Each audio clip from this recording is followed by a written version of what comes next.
See if this bus stops before the sun. Whoa!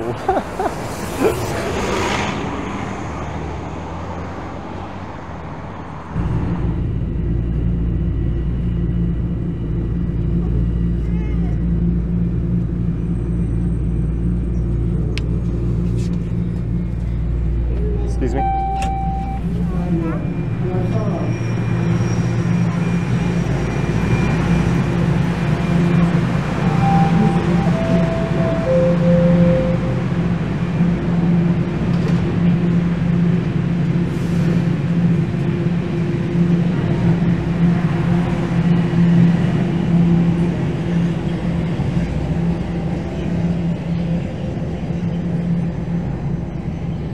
Hey there, it is Friday, October 18th, 5:41 p.m. is the time, and I am here at Wellesley subway station. That was a southbound Line 1 train I was on.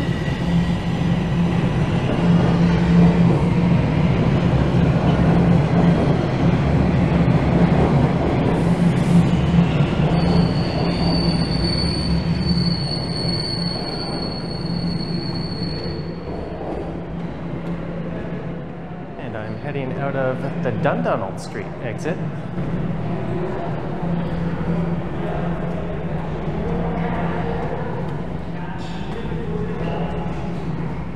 And sometimes there's some quote-unquote interesting characters hanging out in this part of the station.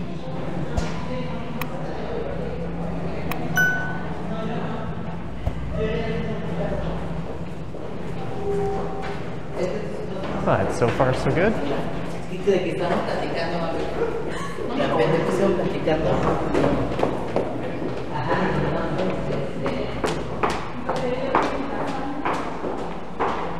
It's good to see this exit getting some use when it first opened a few years ago. It seemed as if hardly anyone used it.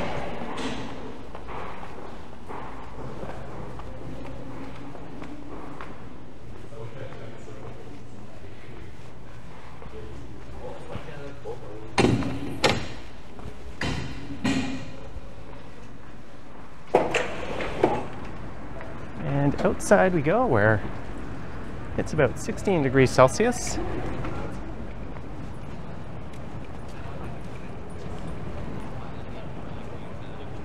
There's a series of linear parks.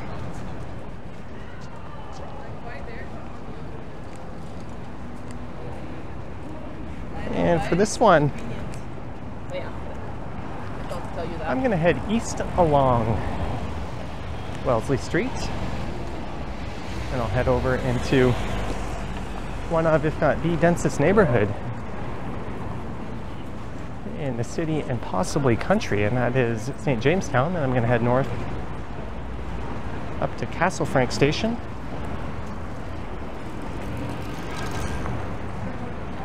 Although it's the weekend, there's not anything particularly interesting going on. At least not out on the streets. It's sad to see that Aroma Espresso Bar has closed.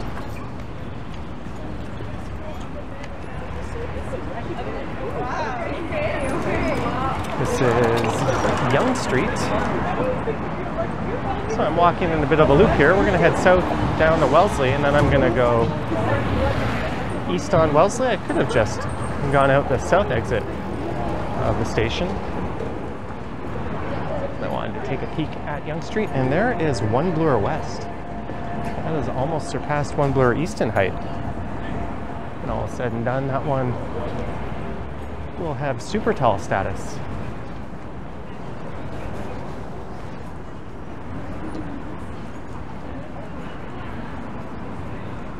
This is quite the nice evening.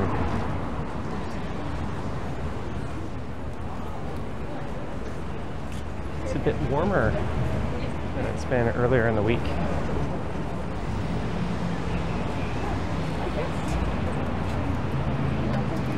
There's the halal guys.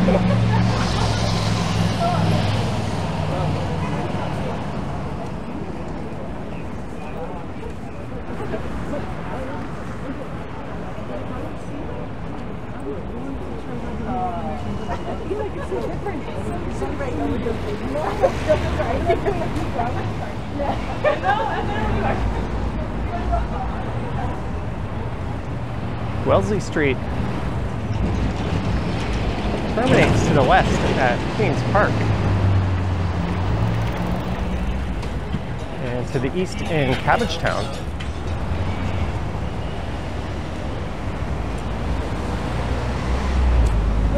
We're there.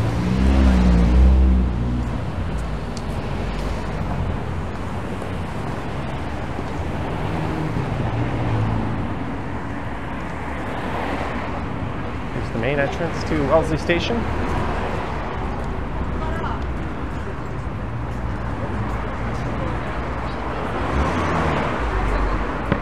So I could have saved about 4 minutes just by coming out of this exit. Oh well.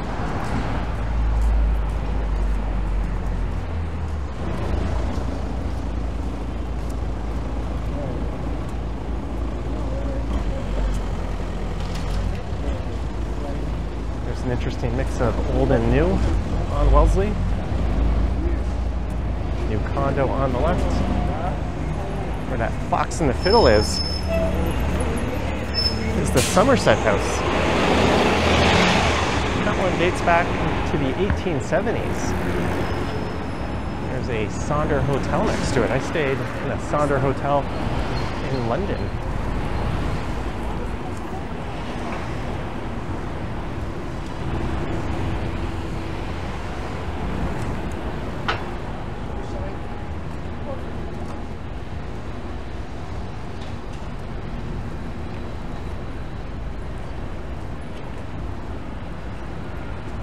That time of year when you're walking in this direction, you cast those freakishly long shadows on the sidewalk.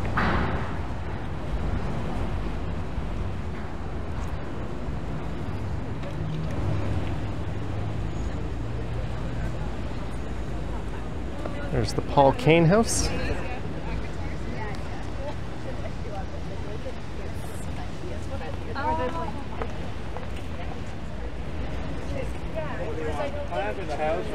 I don't know. We're going to sit down right the here. sun's coming with me, maybe. Yeah, just a shirt that just so happens to be stretched. All right. And we are approaching the heart of the Church Wellesley Village. The intersection of Church and Wellesley.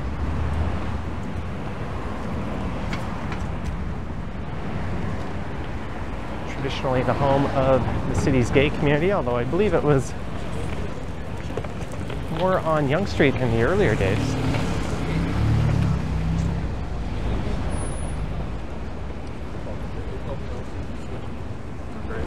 Or I guess these days you would say LGBTQ+.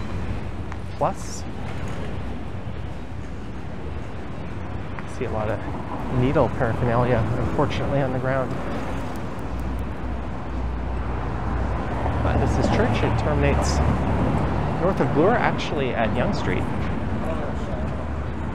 all the way south into the St. Lawrence neighborhood.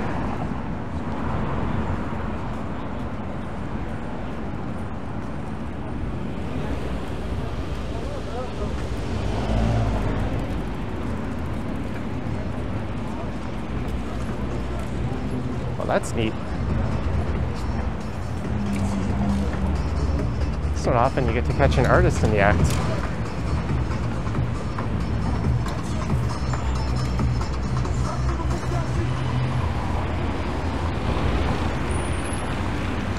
There's a lot of bars, restaurants, and activity just south of this intersection. I think that was actually that e-bike making all that noise.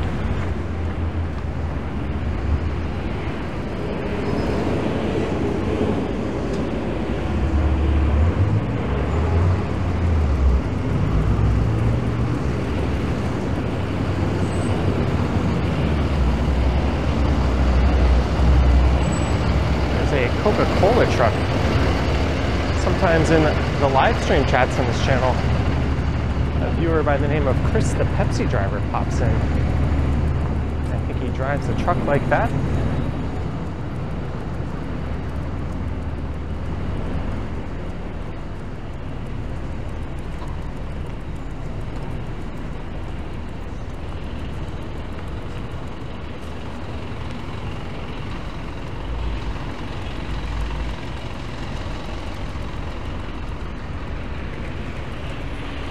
of brickwork on the first 3 floors of that apartment. So that's available apartments, 2-bedroom. That would no doubt cost a fortune.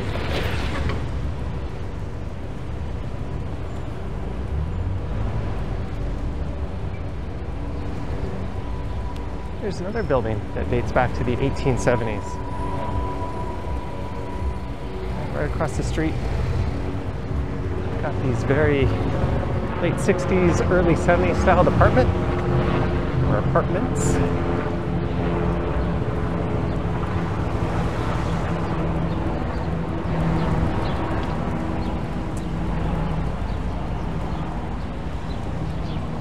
Certified rental building, rent with confidence.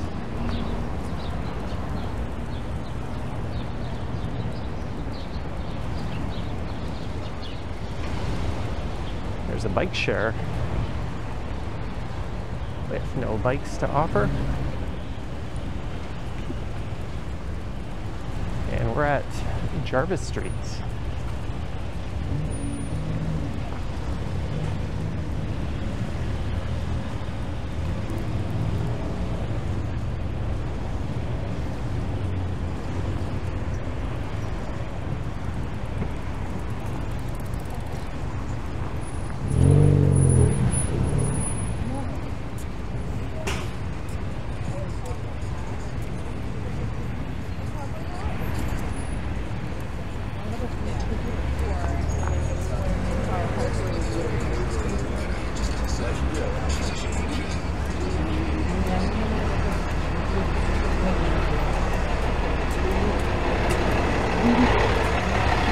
There's a Toronto landmark, the Keg Mansion. The Keg is a chain steak restaurant, but one that is quite decent and pretty good value. And that would be their most unique location.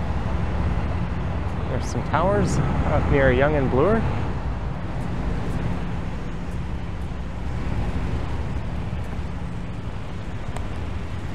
Notice Wellesley Street has bike lanes.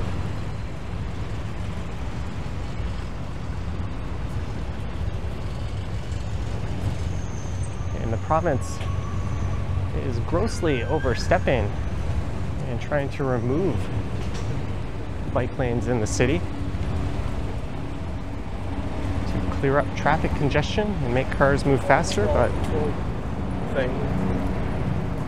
that is a load of bullshit, obviously. That's not how it works.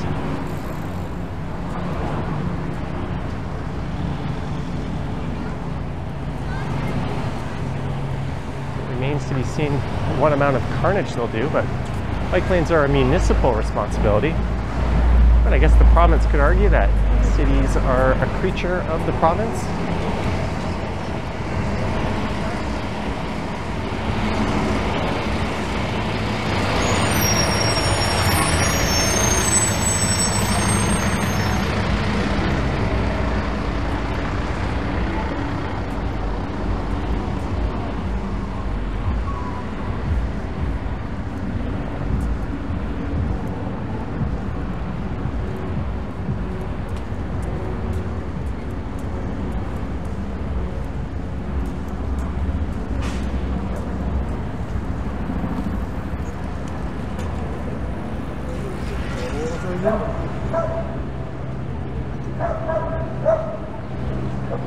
This is Homewood Avenue.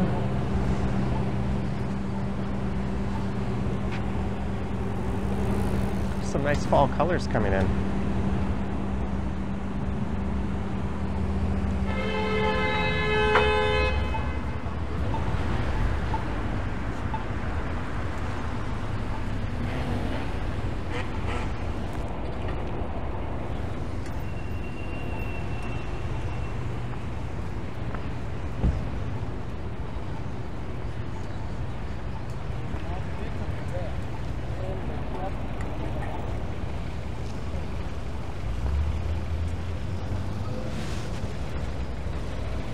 And once I get east of Sherburne, on the north side of the street will be St. Jamestown.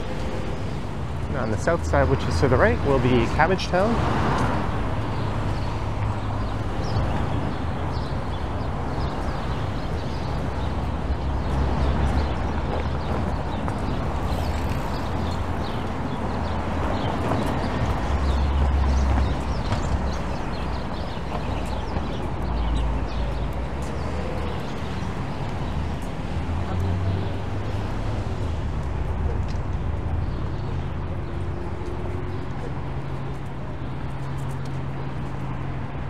Speaking of bike lanes, these are the only north-south bike lanes that run the entire length of the north-south route of downtown on Sherbourne. There's some more over on River Street to the east of here, but they end just north of Gerrard.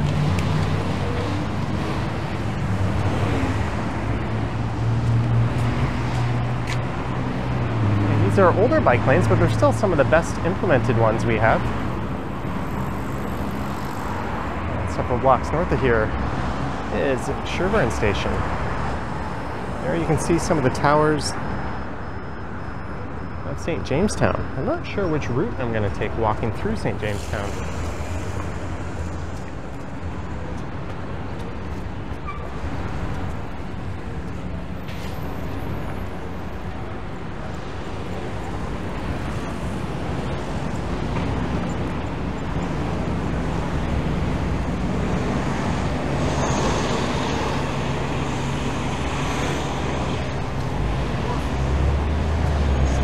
Bus.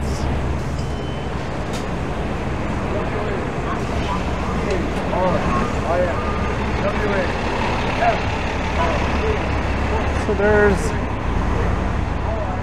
about 20 high-rise towers in St. Jamestown, mostly between 14 to 32 stories, and there's a number of low-rise buildings, and it houses a little under 20,000 residents, and it makes up a rather small footprint of downtown. Roughly bordered by Wellesley here to the south, Parliament east of here, Sherbourne to the west behind me, and Bloor to the north.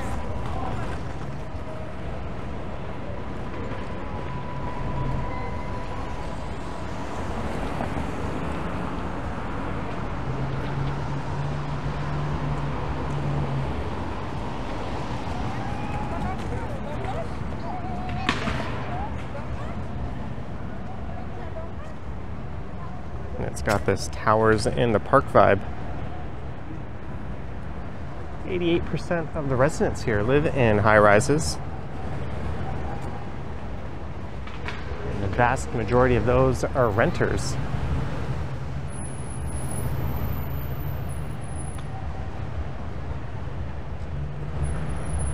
There was a revitalization project started in 2000.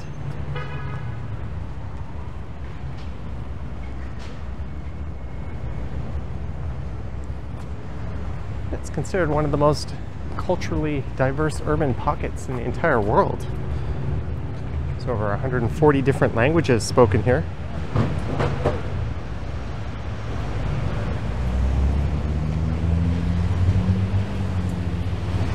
And at one point, it was mostly old Victorian style homes as part of Cabbagetown, but a lot of those turned into rooming houses. And I don't want to use the word slum, but that's how the neighborhood was described.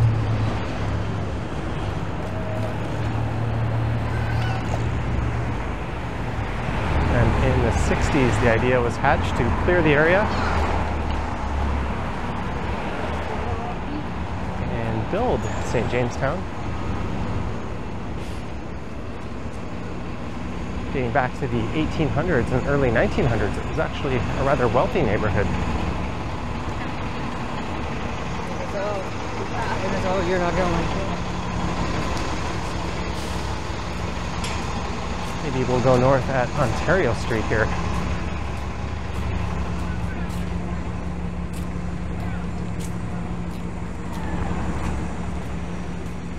Here's what a lot of the Cabbagetown housing looks like across the street.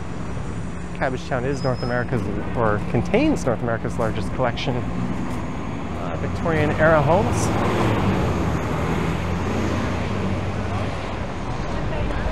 There's a Food Basics, a discount grocery store, and there's always some kind of market here.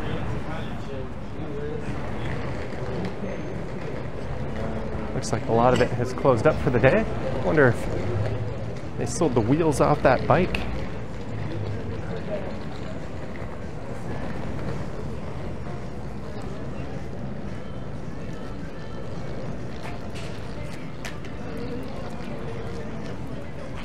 Basically, in the 50s and 60s, the zoning of the area was increased as a response to the landlords who stopped maintaining their properties.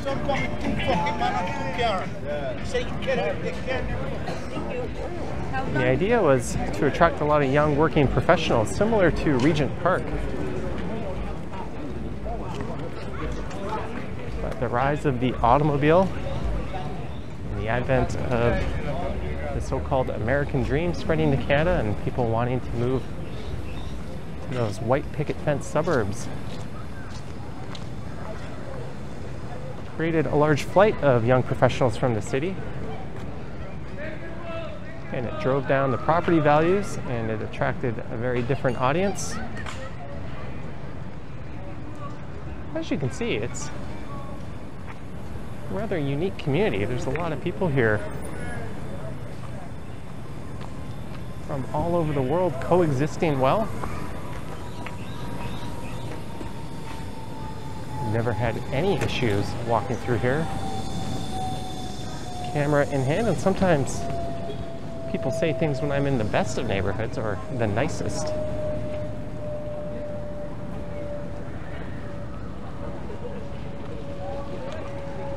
There's a public school straight ahead. There's a couple of new towers built by Tridel in the middle of the picture. Some of the newest additions to St. Jamestown.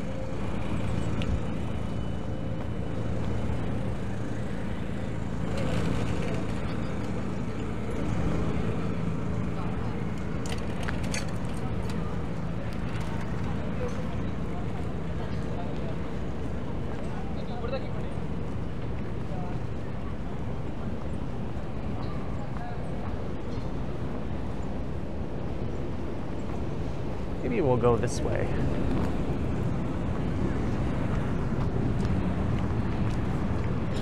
Let's kind of keep things random.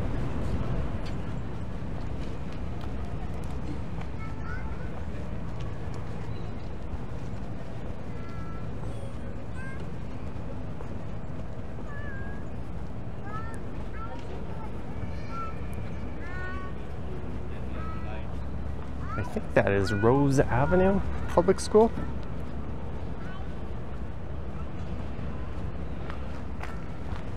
It's a junior school with about 650 residents. Oh, the sidewalk just suddenly ended.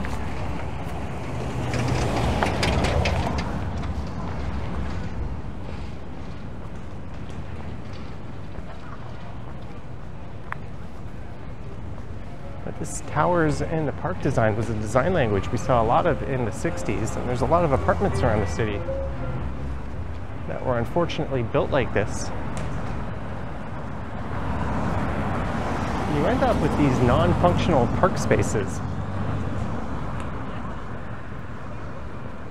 And just kind of spread out and isolated communities that feel sealed off from the rest of the city.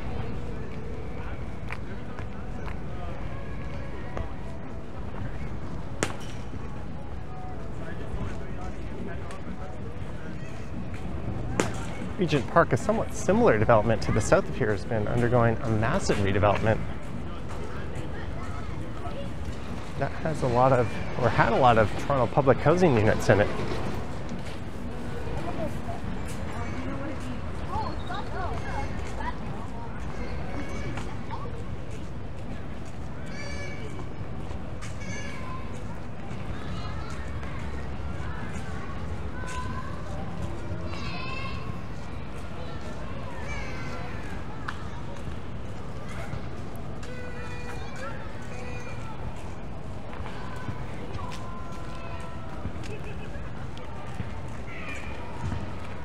Some of these buildings have had maintenance issues over the years.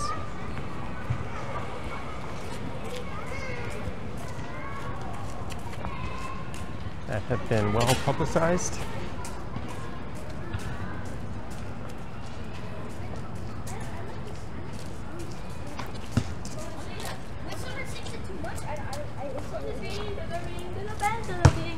I think there was a building on Wellesley Street that had its power and water shut off for several days due to flooding.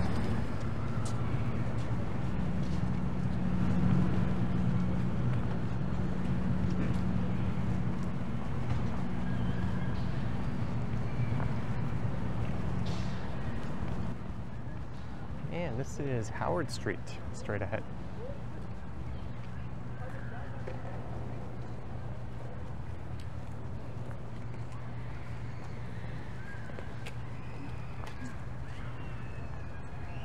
And I'm willing to bet the real estate agents don't list this as being in St. Jamestown.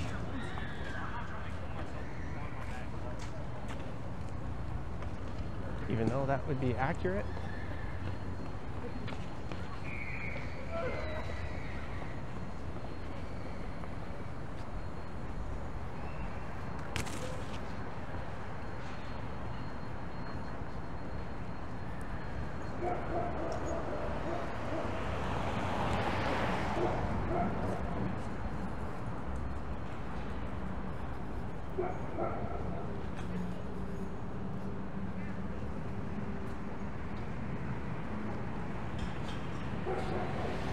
It's a nice looking cafe. Cava Coffee House. Done all my recording east of downtown today, or at least the east side of downtown. I did a live stream starting this morning through Riverdale and Leslieville, which are just east of downtown.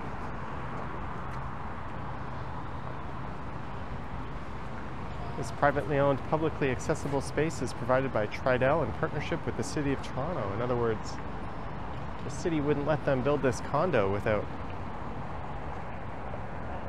providing this space. There was a public-private space like this at CIBC Square where initially security guards would kick people out and tell them to stop recording. That fortunately has been sorted. I've always found it curious that at the north end of Parliament Street here, you can't make a right turn or a left turn onto Bloor Street.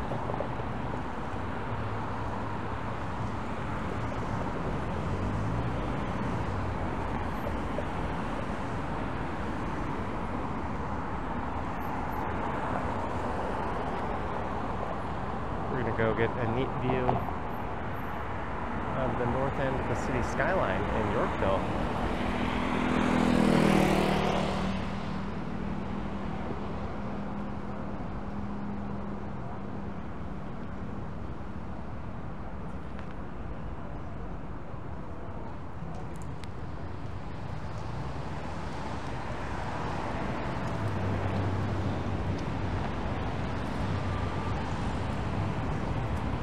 Almost nobody stops for that red light there.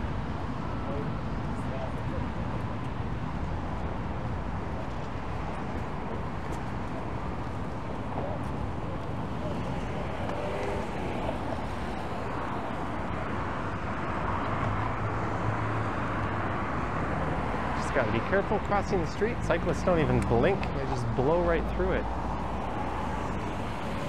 It'd be so easy to just have a cop sit here. I think that would be kind of a waste of resources, though, given all the crazy motorists on the road who do a lot more damage with their bad driving, but it's just a general product of the lawlessness that goes on these streets. Almost nothing is enforced.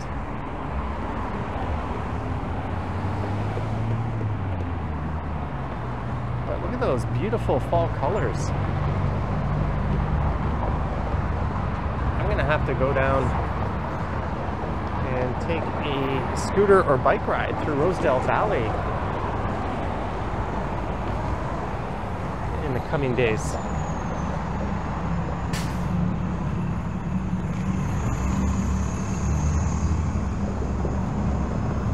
I don't think the camera is doing how stunning this is justice.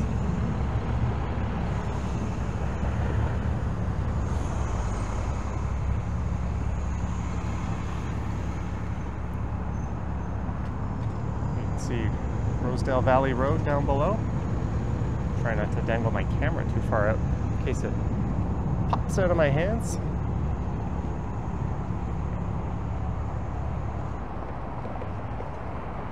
That Guy's picked a good place to enjoy his coffee. Oh, he's moving on.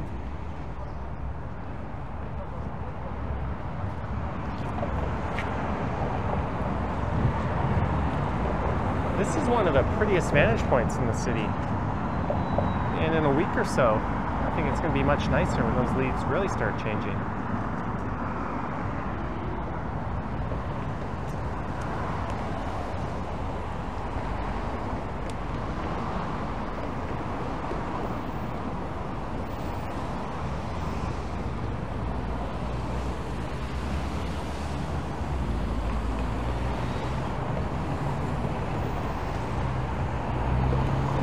There's a packed bus.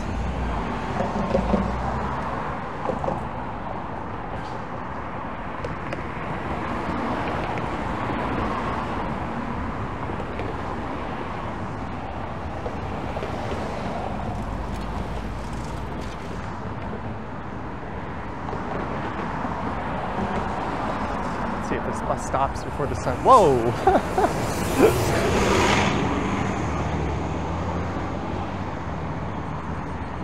Yeah, that wouldn't have been good for someone moving pretty quick on the sidewalk. Is there no stop sign here? No, but you think it would just be common sense.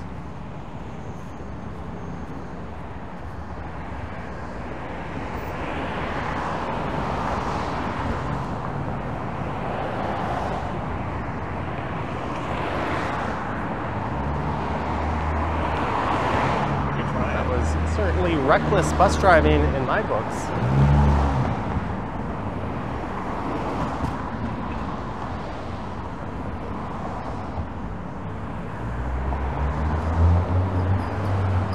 So I was about to say, the video I'm going to post on the channel tomorrow morning is a walk through the affluent Rosedale neighborhood, which started right here at Castle Frank.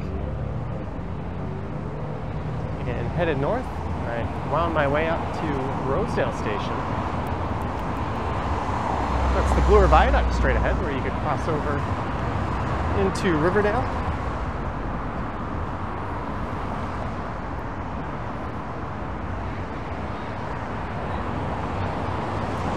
The station's undergoing accessibility improvements. I think it might be finished. She was accessing the elevator. Maybe it's only partially completed.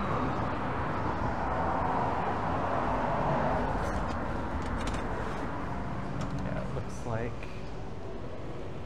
there's still some work to go. Monday, October 21st through the 25th. Line 2 between Victoria Park and Kennedy will end service nightly.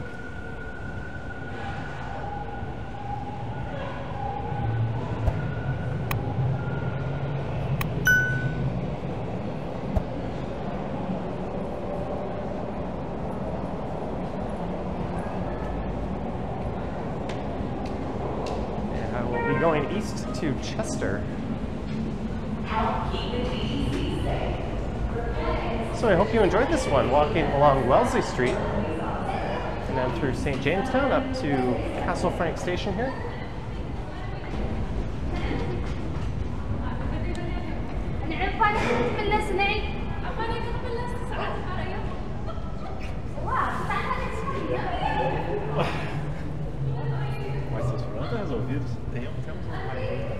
Do let me know your thoughts and comments down below if you wish to support what I do on YouTube. There's links to my Patreon and YouTube channel membership down in the description. I have an Instagram account at Johnny Strides, and there is a super thanks button appearing down below if you wish to say thanks that way. Anywho, hope you enjoyed it. Thanks for watching, and I will catch you in the next one. Yoink!